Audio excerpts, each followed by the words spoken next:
तो चलिए जी, आज 13.1 का जो आपका प्रश्नावली 13.1 है, पृष्ठीय क्षेत्रफल एवं आयतन, उसका 7 नंबर क्वेश्चन हम लोग देखने वाले हैं।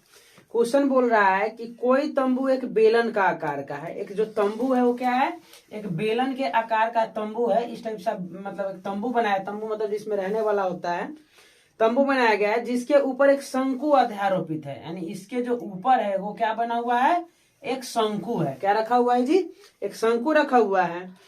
यदि बेलनाकार भाग की ऊंचाई, जो ये बेलनाकार भाग है यानी उसका जो ऊंचाई है यहां से लेकर यहां तक, अगर इसको हम एच बोले तो एच का मान आपका दिया हुआ है कितना, 2.1 मीटर। कितना दिया है, 2.1 मीटर दिया हुआ है। और इसका व्यास, जो ये बेलनाकार भाग है उसका पूरा व्यास क्या होता है, यहां से वहां तक होता है, यानी डी, जो व्यास को डी से बोलते हैं, तो डी का मान आपका दिया हुआ है कितना, 4 मीटर। तो आपको पता है कि अगर जो डी होता है, डी का आधा क्या होता है, आर होता है। तो अगर आपका डी 4 मीटर है तो आपका आर कितना हो जाएगा, 2 मीटर। आर मतलब त्रिज्या हो गया, डी मतलब व्यास। और कह रहा है कि उस शंकु का तिर्यक ऊंचाई, जो इस शंकु दिया हुआ है इसका तिर्यक ऊंचाई कितना है, 2.8 मीटर है। क्या है, तिर्यक ऊंचाई का मतलब होता है तिरछी ऊंचाई, जो ढुलकौआ होता है वो उसका कितना है, 2.8 मीटर है। तो इस तंबू को बनाने में प्रयुक्त कैनवास, यानी जो इस कपड़ा से इस तंबू को बनाया गया है उस कपड़े का क्या करना है, क्षेत्रफल ज्ञात करना है। और साथ ही बोल रहा है कि 500 रुपए प्रति मीटर, यानी 1 मीटर स्क्वायर कपड़ा अगर लग रहा है तो इसका खर्चा कितना है, 500 रुपया है। 1 मीटर स्क्वायर बनाने में, इस अगर तंबू बना रहे हैं तो 1 मीटर स्क्वायर अगर एरिया हम बना रहे हैं तो कितना लग रहा है जी, 500 रुपया लग रहा है। तो आपको बताना है कि पूरा को बनाने में कै रुपया लगेगा। तो हम लोग क्या करेंगे, बस 1 मीटर में इतना लग रहा है तो इसका मान लेते हैं क्षेत्रफल इतना आ गया, जितना भी आ जाए उसमें क्या करेंगे, 500 से गुना कर देंगे तो आपका जो भी खर्चा होगा वो वापस चला आएगा। तो चलिए इसको हम सॉल्व करते हैं। सबसे पहले देखते हैं कि क्या क्या लिखा हुआ है। उससे पहले क्या करेंगे, इसको मिटा लेते हैं। चित्र वहां साइड में बना दिया गया है, यहाँ पे आप लोग को नोट कर लेना है। तो चलिए जो जो चीज पहले दिया है उसको हम लोग लिख लेते हैं। तो यहाँ पे लिखेंगे दिया हुआ है, क्या लिख देंगे, दिया हुआ है, लिख दिए दिया हुआ है। देखिए जो बेलनाकार भाग है, बेलनाकार भाग, बेलनाकार भाग, बेलनाकार भाग का जो ऊंचाई दिया हुआ है, बेलनाकार भाग का ऊंचाई, इसको हम एच मान लेंगे। एच का मान कितना दिया हुआ है, 2.1 मीटर। और उसके बाद आपका जो है बेलनाकार भाग का, बेलनाकार भाग का जो व्यास है वो आप यहाँ पे देखिएगा कि शंकु का जो व्यास हो जाएगा और बेलन का जो व्यास हो जाएगा, दोनों क्या हो जाएगा, बराबर हो जाएगा। क्या है कि दोनों का गोलाई वाला जो क्षेत्र है सेम है। तो यहाँ लिख देंगे बेलनाकार भाग का व्यास बराबर क्या हो जाएगा, शंक्वाकार, शंक्वाकार भाग का व्यास, शंक्वाकार भाग का व्यास।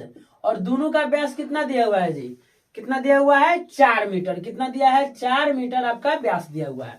तो जो दोनों का त्रिज्या जो हो जाएगा, अगर आप चाहे तो लिख सकते हैं, चाहे लिख दीजिए, यहाँ पे हो जाएगा बेलनाकार भाग का, बेलनाकार भाग का त्रिज्या अब बराबर क्या हो जाएगा, शंक्वाकार भाग का, कि दोनों का त्रिज्या भी क्या होगा आपका, सेम होगा। शंक्वाकार भाग का क्या हो जाएगा, त्रिज्या बराबर क्या, आर, इसको अगर मान लेते हैं तो कितना हो जाएगा, 4 का अधिया हो जाएगा 2 मीटर।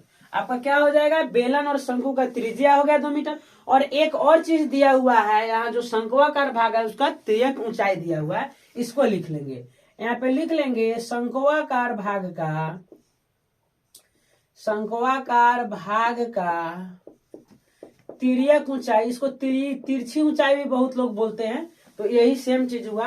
तिर्यक ऊंचाई जिसको हम लोग किस चीज से दिखाते हैं, एल से दिखाते हैं, वो आपका दिया हुआ है 2.8 मीटर दिया हुआ है। इतना हम लोग लिख लिए। अब चलते हैं, हम इसको आगे बढ़ाते हैं। बोल रहा है कि जो कैनवास, क्या था, कैनवास ही ना था, कैनवास, हाँ, कैनवास के आपको क्या करना है, क्षेत्रफल निकालना है। तो यहाँ पे लिखेंगे जी कैनवास का क्षेत्रफल, कैनवस का क्षेत्रफल बराबर। तो देखिए कैनवस जो बना हुआ है उसमें आपको दिख रहा है कि जो बेलन है उसका वक्र पृष्ठ क्षेत्रफल हो जाएगा और ऊपर से जो शंकु है उसका वक्र पृष्ठ। फिर बोलिएगा कि संपूर्ण पृष्ठ का है नहीं, क्या कि देखिए अगर जब कैनवास बनाया गया होगा, जो तंबू बनाया गया होगा, तो जो नीचे वाला एरिया है वहां पे कुछ कपड़ा नहीं लगाया गया होगा, यहाँ पे खाली फर्श होगा। और ये जो यहाँ पे दिख रहा है यहाँ पे छेद होगा, यानी यहाँ भी कपड़ा का इस्तेमाल नहीं किया गया होगा, जिस वजह से हम क्या लगाएंगे, वक्र पृष्ठ क्षेत्रफल लगाएंगे, संपूर्ण नहीं लगाएंगे। तो कैनवास का क्षेत्रफल बराबर हो जाएगा बेलनाकार भाग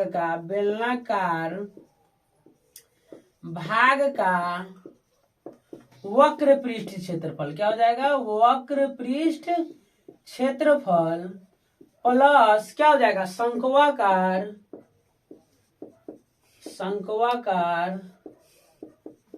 भाग का वक्र पृष्ठ क्षेत्रफल।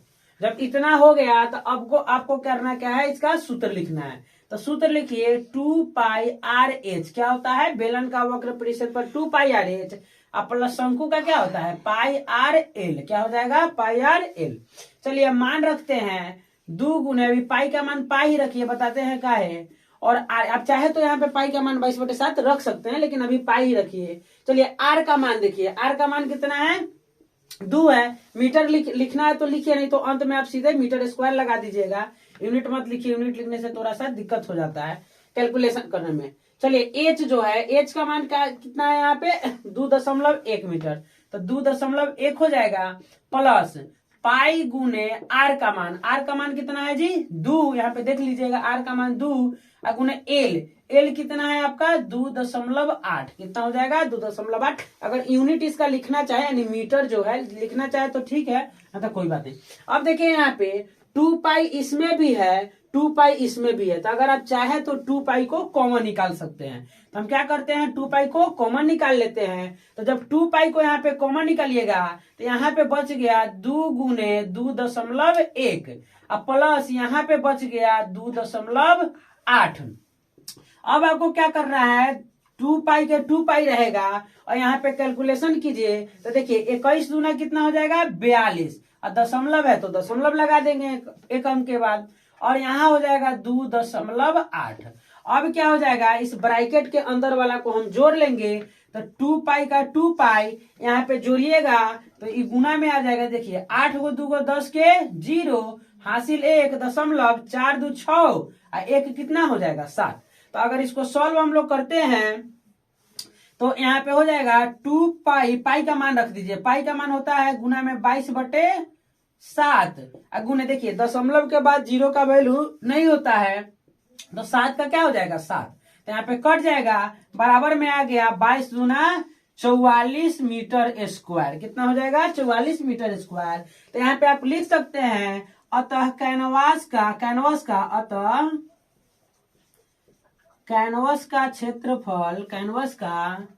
क्षेत्रफल कितना आ गया 44 मीटर स्क्वायर। तो देखिए अभी इतना ही जवाब नहीं होगा, आगे क्वेश्चन में आपको बताया गया था कि पूछ रहा है कि अगर 1 मीटर स्क्वायर पे 500 रुपया खर्चा होता है तो पूरा पर कितना होगा, तो पूरा कितना आया है जी 44 मीटर स्क्वायर।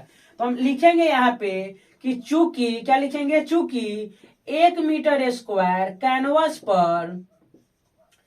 कैनवस पर लागत बराबर क्या हो जाएगा, लागत बराबर 500 रुपया, कितना जी 500 रुपया आपका लग रहा है 1 मीटर स्क्वायर कैनवस पे। तो टोटल कैनवस कितना है 44 मीटर स्क्वायर, तो हो जाएगा इसलिए 44 मीटर स्क्वायर कैनवस पर लागत बराबर कितना हो जाएगा 44 गुने 500 रुपया। इसको समझिए यहाँ पे कि अगर एक कलम का दाम 500 रुपया है तो 44 कलम का अगर आपको दाम निकालना है तो क्या करना होगा, उसमें गुना करना होगा। तो चलिए जब गुना कीजिएगा तो 2 0 का क्या हो जाएगा 2 0, और यहाँ पे 4 5 20 का 0, 4 5 20 और 2 22, तो कितना हो जाएगा 22,000 रुपया आपका क्या हो जाएगा जी, आंसर हो जाएगा। तो करना क्या है, वीडियो को रोकिए और रोक कर एक स्क्रीनशॉट ले लीजिए और इसको कॉपी में नोट कर लीजिए। मिलते हैं आपको अगले वीडियो में 8 नंबर क्वेश्चन लेकर। जय हिंद।